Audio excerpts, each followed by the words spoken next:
This week's theme on the Retirement Quick Tips podcast is the ultimate guide to RMDs, or required minimum distributions, in 2024. Now, as you'll hear this week, there are some things that have changed. Lots of changes have happened with RMDs in the last 5 years since the Secure Act was passed and went into effect. That happened in 2020. So there's been lots of changes, especially with the RMD beginning age. So way back in the day, the RMD age used to be 70 and a half. That was the age that you had to start taking your required minimum distributions. Then that age changed to 72. Currently, it's age 73. So if you were born prior to 1951, you would have started your RMDs already, and that start age would have been 72. But if you were born from 1951 to 1959, you're going to start your RMDs at age 73. And then if you were born in 1960 or later, you're going to start your RMDs at age 75. That's one of the biggest changes that has happened over the last few years.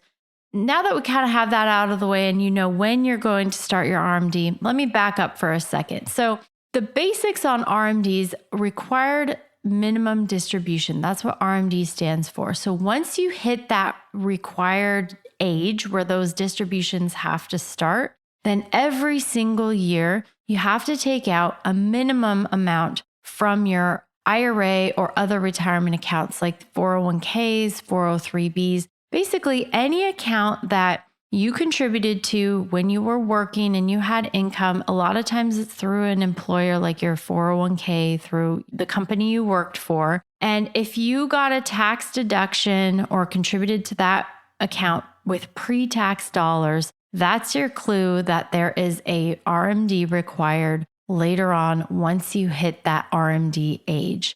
So again, these are required minimum distributions. You could take more than this, but you have to take a certain amount every single year. And that amount is calculated using two factors. One is the previous year's ending balance. So whatever the balance was on 12/31/2023, if you're starting your RMD this year, you're going to use that balance. And then you take that and divide it by a factor, and that factor is determined by your age. So I'll talk in more depth about this calculation, how to calculate it. There's lots of online easy calculators as well to make this process easy. And typically that amount is also going to be calculated by your financial institution. So in January, once that ending year value for the previous year, that's a known factor at the beginning of the year. So you can calculate your RMD on January 1st because you know what the factor is because of your age that year, and you know the previous year's ending balance. The RMD is calculated and it's usually communicated to you. They'll usually send you a notice or letter or say, hey, this is your RMD on your statement. One of the challenges with this, though, is that if you have a bunch of different accounts that are subject to RMDs at different places, I'll talk about how easy it can be and how problematic it can be if you miss withdrawing, or the calculation is wrong, or you forget to calculate it on one of your RMDs and you don't take that full RMD. And that's because you're taxed on the withdrawal, but you're also penalized if you don't take out that full RMD amount. So whatever you didn't take, it's a 25% penalty. I think it used to be 10%. So it's a 25% penalty on any amount that you forgot or refused in some cases, on any amount that you did not withdraw from any account that requires an RMD.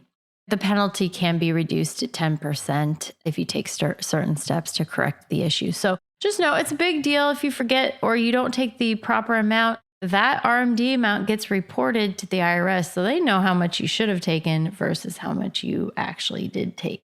And then, as I said, you'll be taxed on that withdrawal. It's taxed as income tax. I'll talk more about this as well because the tax factor is huge when it comes to RMDs.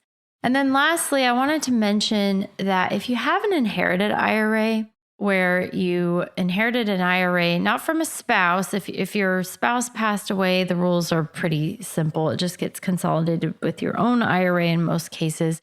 But if you had a parent or an aunt or someone who passed away and you inherited their IRA, the rules are much different and they're complicated. And they underwent a significant overhaul also in 2020 with the passage of the Secure Act when that went into effect. So you're going to need to do some research and don't apply these rules and what I'm going to talk about this week to inherited IRAs because it's very important you understand the rules and the nuances. In true Congress fashion, you'll find this week that the rules are complicated and a lot of times they don't make sense.